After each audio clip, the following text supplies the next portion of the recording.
Hello, I am Danielle Buckner, Jasmine's homeroom teacher, and you recently gave us permission to do an assessment, and the results were very good.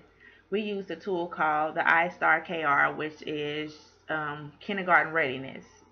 This tool is based on skills that we observe and not the child's age, like most tools that we have in the schools. The tool is aligned with Indiana's academic standards for kindergarten in English, language, mathematics is the focus point, and it also includes three functional areas, which are physical, personal care, and social emotional skills.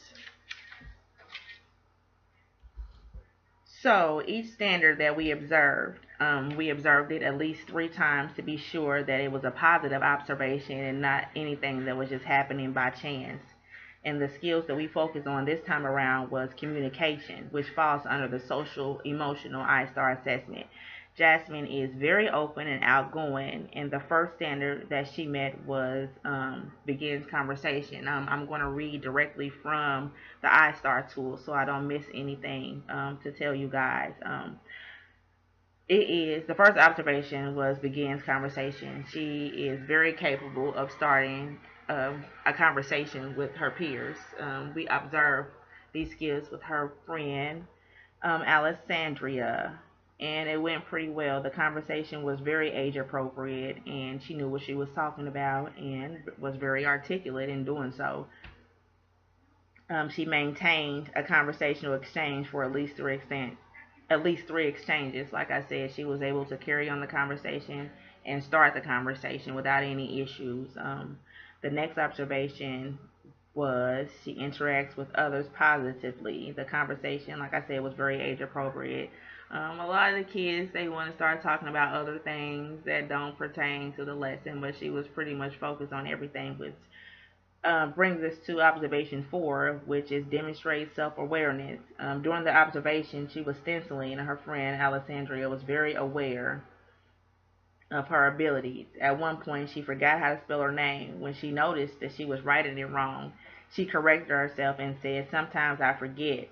This was a very mature reaction. A lot of kids will probably get upset that they spelled it wrong, or will maybe be argumentative with their friend that commented on her not knowing how to spell her name, but she had a very thorough explanation as to why she spelled her name wrong. So I thought that was a very good point to bring up. Also, where are we? And observation 5, she stays on task to completion. I observed this standard several times as well. Though the students are allowed to talk and work together during activities, she stayed on task and finished her assignments without having any redirection, which is very good for a kid her age. Sometimes they tend to stray away and go into other areas, but she was very focused on stenciling. So I think that was also a good activity for her. Observation 6 was she uses the materials in appropriate ways. When she was done, she didn't fiddle with the stencil. She didn't tear it up or go get other ones or do anything weird to it. She just put it down and walked away, which is also a good observation for a kid her age because things are interesting. And there was a million things to do with the stencil by them being so flexible and all. She could have did a million things, but she stayed on task and stayed focused on what she was doing. What else? I think that's about it for the communication part. We will do other assessments later on in the year, but just to focus on the communication, it was a very positive experience for us both. She didn't know that she was being observed, of course, but she did a very good job. She's a very intelligent little girl, and I am, as her teacher, very proud of her. So this observation tool that we have, I printed out a copy for your records to keep at home for future comparisons.